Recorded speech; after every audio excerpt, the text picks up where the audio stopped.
제가 왜 연기하군요. 지난번에 제가 라디오를 진행할 때 붉은 노을을 붉은 태양이라고 그래가지고 자, 여러분 보셨듯이 막판 유세전이 치열합니다. 아, 전 깜짝 놀랐어요. 문재인 후보 이 손등에 피멍. 이거 얼마나 악수 많이 하면 그렇게 돼요? 예? 과거 그 박근혜 당시 그 2012년도 네. 그 대선 후보 때도 박근혜 대통령이 붕대를 예. 감고 다닐 정도로 상당히 이 악수를 많이 해서 고통을 겪었지 않습니까? 마찬가지로 이번에 문재인 후보도 뭐 1등 후보 1등 지금 뭐 지지율 달리다 보니까 아무리 유세장에 많은 사람들이 모이다 보니까 상당히 앉아 이 손을 너무 악수를 많이 해서 아마 이제 피멍이 들었다고 그러네요.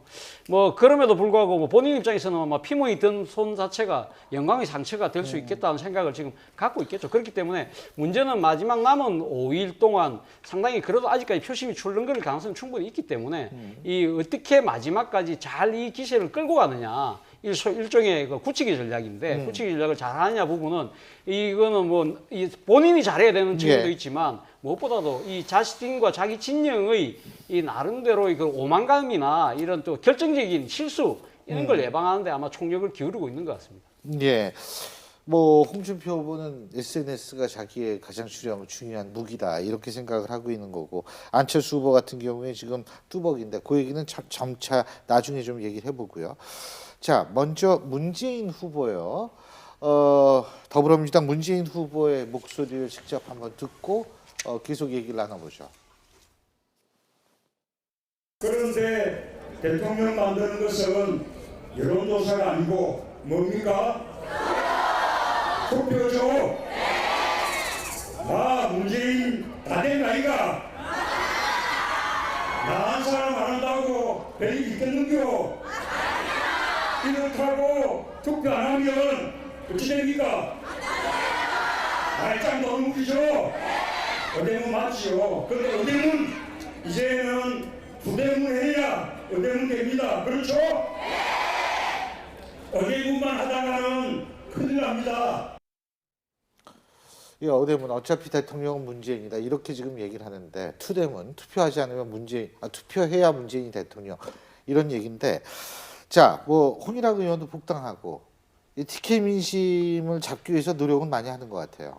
네, 그렇습니다. 네. 이제 뭐 사실 어느 지역도 몰표를 주지 않는 아마도 그렇죠. 저는 예. 앞으로 5월 10일 그러니까 예. 대선 이후에 이 신문의 헤드 타이틀이 누구 대통령 당선 이것도 헤드 타이틀이 되겠지만 또 하나의 헤드 타이틀은 대선 이후 사상 처음으로 지역 몰표 사라지다 이런 제목이 나올 것 같아요. 그건 어떤 지역도 사실은 서로 이렇게 나눠 갖는 그런 어떤 형국인데 그럴 때일수록 아까 문재인 후보 계속 얘기했듯이 투표를 해야지만 가능하다. 이 얘기가 왜 나오냐면 어느 지역도 안심할 수 없다는 얘기거든요. 어느 지역도 완벽하게 자신의 어떤 그런 승기를 굳힐 수가 없기 때문에 지금 아마도 부산 지역에 내려가서 지금 저렇게 이야기를 하고 있는 것으로 보입니다. 이 방언을 보면 그렇다면 최소한 PK 지역에서는 자기가 어쨌든 거기서 나왔으니까 그렇죠. 60% 이상의 어떤 지지를 좀 받아보고자 그리고 이제 호남을 반분하고 TK를 갈라쳐서 수도권에서 승부를 걸어보겠다라는 그런 지역적인 홍일학 의원 얘기가 데려간 아닐까. 그 복당한 게 의미가 있어요? 글쎄요. 그거는 사실은 지키고자 하는 것이지 적극적으로 대구를 뭐 50% 이상 가져가겠다 이런 거는 정말 아니겠죠. 알겠습니다. 자, 우리가 지금 얘기할 부분은 또 다른 부분이 있습니다. 바로 SBS의 세월호 보도와 관련한 논쟁인데요. 보도본부장이 직접 유감을 표명을 했고요. 데스킹에 문제가 있었다는 사실을 인정을 했습니다. 그런데 기사를 전부 내렸죠. 그리고 실제로 그 기사를 내리고 사과까지 했는데 자, 이 자유한국당하고 국민의당은 언론 탄압이자 정치 공작이다 지금 이렇게 나오고 있는데 이 논란이 쉽게 가라앉을 것 같지가 않아요. 지금 선관위는 조사 들어간다 그러고 자 커뮤니케이션 전공하신 분은 어떻게 보십니까? 일단은 그러니까 SBS가 잘못했죠. 예. 저는 그렇게 생각합니다. 둘 다. 예컨대 보도를 그렇게 했는데 게이트키핑 과정 본인들이 직접 인정한 것처럼 게이트키핑 과정이 제대로 안 됐다고 하는 것은 보도의 진실성이나 객관성이 담보될 수 없는 상태에서 보도가 나간 거라고 하는 것이고요. 두 번째는 그것도 내린 부분도 논란이 될 수 있고요. 두 가지 다 문제가 있다고 저는 봅니다. 다만 이제 사장도 오늘 담화문을 냈고 또 자체적으로 노조나 회사가 함께 진상조사를 위한 진상조사위원회를 꾸려서 하겠다고 하는데 이제 문제는 이게 오늘 이제 그 해양수산부 장관도 얘기를 했지 않습니까? 또 본인이 직접 인터뷰를 했다는 당사자도 나와서 인터뷰를 했고 그 내용들을 보면 어떤 특정 후보를 겨냥해서 그 후보에 뭐 불이익을 주거나 유익을 주기 위한 그런 목적을 갖고 한 것 같지는 않아요. 실수라고 보는 게 저는 개인적으로 맞다고 보는데 그러나 그럼에도 불구하고 언론사가 그것도 책임 있는 공중파 언론사가 그걸 제대로 검증하라고 보도했다면 문제가 큰 거죠. 그런 부분은 회사 차원에서 징계라든지 아니면 책임지는 부분이 반드시 있어야 한다고 생각을 하고요. 또 이걸 명명백백하게 밝혀야만 더 이상의 대선전에서 이 이슈가 논란이 되거나 아니면 특정 후보에게 부정적이거나 긍정적인 영향을 미치는데 사용되지 않는, 악용되는 걸 막을 수 있다고 생각을 합니다. 강 교수님. 네. SBS가 보도한 제목을 보면 의혹이라는 부분과 그다음에 해수부의 자리 관련 이 두 부분이 따로 있는데 이것이 합쳐지면서 굉장한 더 큰 의혹으로 번진 것 같습니다. 그래서 굉장히 드물게 보도본부장이 5분 넘게 사과를 했죠. 근데 자리를 가지고 마치 뒤에서 뭔가를 한 것처럼 보도가 됐기 때문에 이게 큰 문제인데 이것은 명백하게 언론에서 이렇게 보도를 하면 안 되는 일이었다고 생각을 하고요. 또 오늘 밝혀진 팩트에 보면 이제 해수부의 7급 공무원이 본인이 그 기자와 통화를 했다라는 걸 밝히지 않았습니까? 근데 말하면서 녹취되는 줄 모르고 인터넷에 떠드는 이야기를 기자에게 한 것이다 이렇게 밝혔죠. 근데 어떤 공무원이건 높은 자리 공무원이건 낮은 자리 공무원이건 기자와 이야기를 할 때는 이거는 사적인 대화는 아닙니다. 그래서 공적인 대화라는 사실을 아주 인지를 하고 해야 되는데 아마 이분이 이렇게 녹취를 당한지 몰랐다라고 본인은 하지만 그것이 중요한 사실은 아니고 그 언론이 어떤 식으로 이런 팩트를 모아서 기사를 만드는가 또 그리고 예. 이 잘못된 것이 게이트키핑을 거치지 않았다는 것에는 사실 문제가 있다고 보는 거죠. 자, 현직 언론인과 전직 언론인 두 분한테는 제가 조금 이따 여쭤보겠습니다. 먼저 이 홍준표 자유한국당 후보요. 오늘 유세장에서 바로 이 문제 가지고 문재인 후보를 공격했습니다. 화면 함께 보시죠. SBS 뉴스가 진짜 뉴스를 방영을 했어요. 예? 세월호 인양에 관해서 문재인 후보 측에서 해수부하고 짜고 인양 시기를 조정했다는 거예요. 진짜 뉴스를 방송을 해놓고 문측에서 거세게 항의를 하니까 본부장이라는 사람이 나와갖고 6분 동안 그거는 가짜 뉴스였다 이렇게 방송을 했어요. 그래서 내가 이야기하는 거는 이런 작태를 없애겠다는 겁니다. 예, 지금 이런 얘기를 홍준표 후보는 했는데 문재인 후보 측은 SBS를 항의 방문을 했고 그리고 뭐 홍준표 후보는 SBS 뉴스를 없애겠다 좀 과격한 발언도 하는데 어떻게 보십니까? 대선에 어떤 영향이 있을 거라고 보십니까? 일단 지금 우리가 깜깜이 선거라고 얘기하는 블랙아웃 그러니까 이 여론조사 공표 금지 기간에 딱 그 전날 하필이면 보도가 됐다는 것. 그래서 이것이 그 와중에 어떤 영향을 미치고 하는 것에 대해서 아무도 그것을 그러니까 알지 못하는 그런 상황에서의 이 기사 자체가 사실은 삭제가 됐더라도 굉장히 많이 지금 퍼지고 있어요. 번지고 있죠. 그것 자체가 물론 수습은 되고 있습니다. 그래서 이제 당사자도 이야기를 하고 그런데 이것이 악영향이든 아니면 뭐 어떤 영향이든 영향을 안 미칠 수가 없는 상황이거든요. 그러니까 일단 다시 한번 진위업으로 저는 두 분이 말씀하셨지만 좀 이 보도 자체로 본다면 SBS가 두 가지 잘못을 하셨다고 그랬는데 긴급히 새벽에 삭제해버린 것도 저는 굉장히 큰 문제라고 봅니다. 왜냐하면 그것 때문에 이렇게 홍준표 후보나 안철수 후보나 굉장히 문제를 삼고 있거든요. 좀 더 정당한 절차를 거쳤어야 됐다. 정당한 절차라는 건 뭐냐면 기사 내용을 보고 사실 모두 다 판단할 수 있게 해줘야 되거든요. 기사 내용을 보면 물론 저 게이트키핑이 잘못됐다고 생각은 하지만 내용 자체는 이거예요. 그러니까 이 기자가 이 해당 7급 공무원과의 얘기를 들으면서 핵심은 해수부가 이 선거 이전에, 그러니까 이런 어떤 상황 훨씬 이전에는 굉장히 이 인양을 늦췄다가 그 의혹 자체가 있는데 그런데 이게 이 최순실 게이트로 말미암아 조기 선거가 이루어지니까 구국면에서는 차기 정권에 사실 어떤 협상을 하려고 굉장히 빨리 인양을 했더라. 그러니까 이것이 인양을 놓고 사실은 해수부가 직접 주어는 해수부거든요. 해수부가 그렇게 선을 닿으려고 했다라는 뉘앙스의 기사였어요. 그러니까 사실 이 보도본부장도 해명 중에 이런 내용이 나옵니다. 사과는 했지만 이 기사의 의도는 사실 해수부였다. 해수부가 그런 식으로 사실은 정치권에 휘둘리면서 그렇게 줄을 서려고 했다. 이것에 대한 어떤 기사였다라고 해명을 하는데 기사 내용을 사실 꼼꼼히 살펴보면 그런 흔적은 있어요. 그런데 그것을 왜 적극적으로 해명하지 않았나는 거죠. 적극적으로 해명을 하고 이거는 사실 보도 자체가 제목도 잘못되고 제목 말씀하셨지만 제목도 주어가 마치 그 문재인 후보인 것처럼 주어가 이렇게 예. 생략이 돼 있는데 그게 아니라 예. 해수부가 이렇게 정치권에 이렇게 먼저 선을 대려고 했다. 예. 이렇게 했으면 훨씬 더 해명이 깔끔하지 않았느냐라는 거죠. 근데 국민의당 같은 경우에는 오고동 전 해수부 장관의 발언 내용과 이 SBS 보도 내용이 일치한다 이러면서 공격하고 있잖아요, 지금. 뭐 이 오고돈 뭐 전 장관 같은 경우 바로 해수부 장관을 했기 예. 때문에 본인 입장에서는 그때 지금 해수부의 기능 자체가 많이 위축돼 있는 상황이고 예. 그리고 지난번 세월호 이후에 사실 어떻게 보면 해경의 기능이 더 강화돼야 되는데 해경이 해체됐던 그런 측면에서 해수부의 강화를 이야기했던 부분이고 이거와 지금 지금 SBS 보도에서 원래 이제 제목이 나와 있던 식으로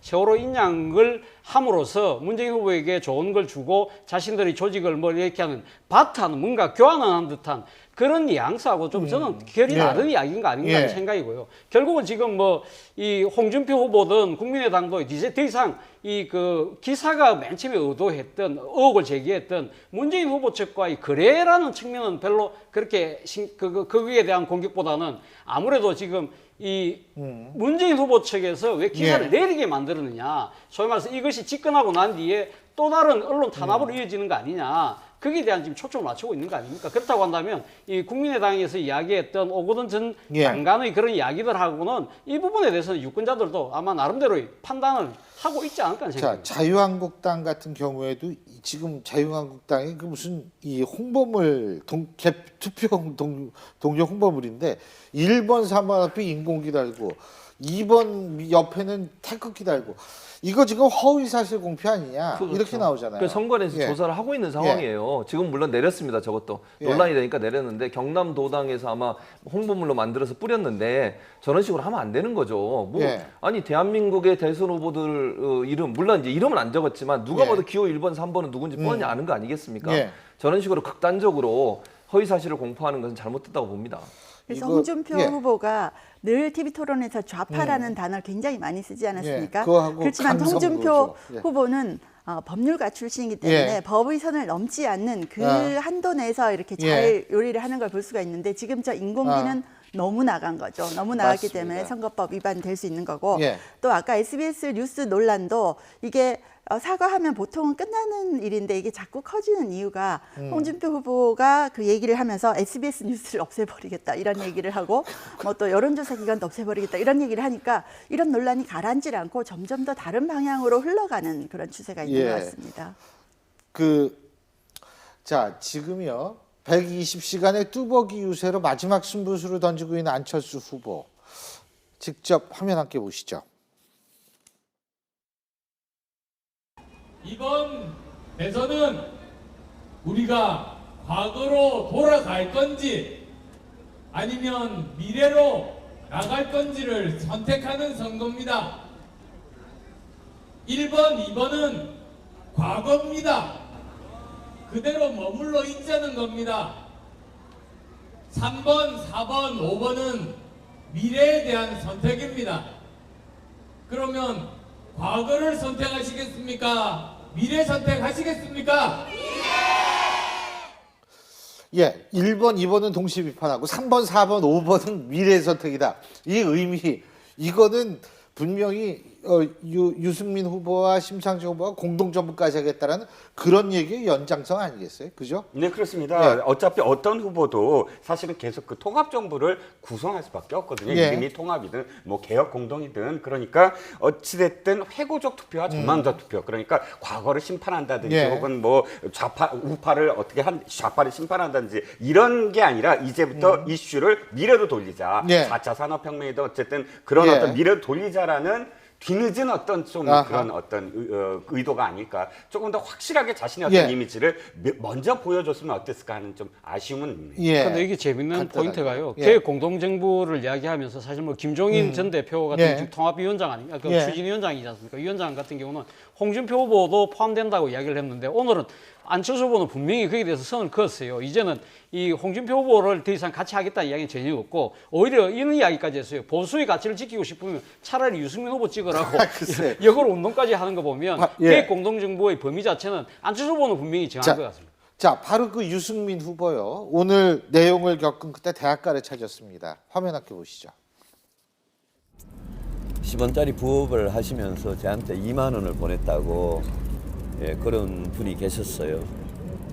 정말 소중한 2만 원이고 제가 그 선거 막바지에 와서 많은 이 시민들께서 와주시고 문자 보내주시고 후원해주시고 또 당원 가입도 굉장히 빠른 속도로 늘어나고 있고 이래서 저는 우리 100일을 맞은 그런 바른정당이 이제야 비로소 제 궤도를 제 길을 찾아가는 거 아닌가 그런 느낌으로 하고 있습니다.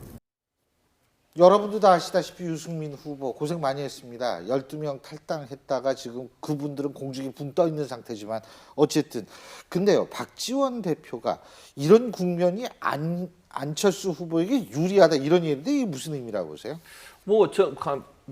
박지원 대표가 그렇게 얘기한 걸 저는 좀 이해는 안 되는데요. 네. 왜냐하면 유승민 후보 같은 경우는 지금 이 국면에서 도리어 국민들의 지지를 더 많이 얻고 있는 상태거든요. 지지율도 일정 부분 예. 올랐고요. 그렇다고 하면 안철수 후보에게 꼭 유리하게 작용할까 하는 부분은 저는 의문이라고 봐요. 이제 이렇게 얘기할 수 있겠죠. 예. 자유한국당이 비판을 받게 되고 그것이 결국은 보수표가 다시 안철수 후보 쪽으로 넘어올 가능성에 대해서 예측을 하는 것 같은데 예. 지금 막판 대선 국면에서 그런 예. 가능성은 낮다고 봅니다. 왜냐하면 지금의 상황에서는 될 수 있는 사람을 밀려고 하는 그런 지지세가 많기 때문에 홍준표 후보 알겠습니다. 쪽에서 안철수 후보로 넘어갈 가능성은 낮다는 생각이 듭니다. 근데 사실 최근 TV 토론을 계기로 해서 지지율 오르고 있는 분이 또 한 분 있습니다. 바로 심상정 정의당 후보인데요. 자, 화면 함께 보시죠.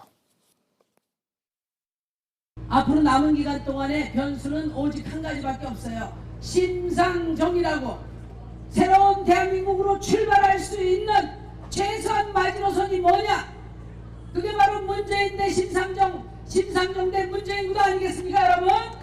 문재인 대 홍준표 이 구도로 대선이 치러지면은 개혁은 한 발짝도 못 나간다고 생각해요. 지금 심상정 후보가 이런 얘기를 막 목청껏 하는 이유 중에 하나가 뭐냐? 바로 우상호 원내대표가 더불어민주당, 정의당은 다음 선거에서 뽑으라. 그러니까 이거 갑질이다. 지금 이렇게 나온 거 아니겠어요? 예? 네, 심상정 후보 입장에서는 그런 말이 굉장히 기분 나쁠 수밖에 없죠. 이번에는 작은 정당 찍지 말고 다음에 예. 찍어라라고 하니까. 예. 그러니까 심상정 후보가 한 얘기가 예. 아니 그러면 좋은 물건 있는데 작은 가게에선 사지 말라는 얘기냐 이렇게 그렇죠. 나오는 거죠. 근데 이 5분의 선거 유세를 오늘 쭉 다루면서 보면 이렇게 젊은 사람들이 패러디를 만든 걸 보면 별명을 다 지어줬더라고요. 예. 문재인 후보에 대해서는 이제 두 번째 도전이니까 문재수라고 예. 하고 이제 홍준표 후보는 레드주표라고 그 하고. 레스네 코리아에 나오는 겁니다. 네, 그렇게 해서 예. 다 지어가지고 하는데 심상정 후보는 신불리죠. 신불리죠. 그래서 이번에 가장 토론에서 정치인으로서 가장 큰 가치를 올린 사람이 저는 유승민 후보와 심상정 후보라고 생각합니다. 예. 거의 몇 억짜리 광고를 계속 한 거나 마찬가지인 그렇죠. 거죠. 정치인의 예.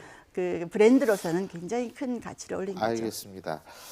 지금 그런 그 요새 신조어를 잠깐 말씀해 주셨는데요. 뭐 투대문 홍찍잠, 강철수 이런 단어 많이 들어봤는데요. 들어보셨을 텐데 19대 대선은 유난히 이런 단어들 많이 등장하고 있습니다. 박상현 앵커가 정리했습니다.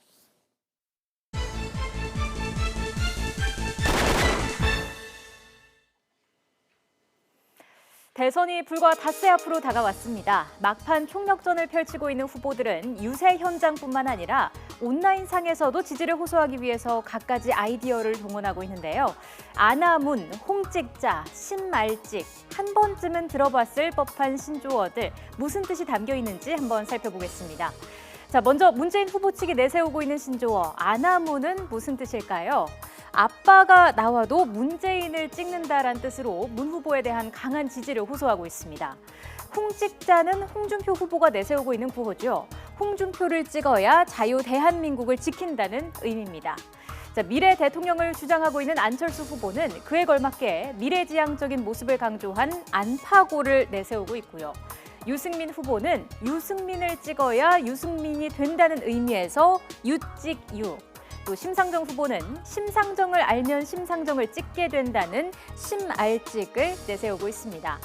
자, 반면에 상대 후보를 깎아내리기 위해서 만들어진 부정적인 신조어도 있죠. 문모닝, 안모닝 등 이것들은 상대 후보를 비판하는 것으로 하루를 시작한다는 데서 만들어진 단어고요. 홍찍문, 안찍박 등 상대 후보를 견제하는 신조어도 탄생했습니다. 대선을 앞두고 이처럼 신조어가 쏟아지는 데 대해서 신세대를 겨냥한 톡톡 튀는 아이디어라는 반응도 있지만 짧은 대선 기간이 부른 과도한 경쟁이라는 지적도 나오고 있는데요.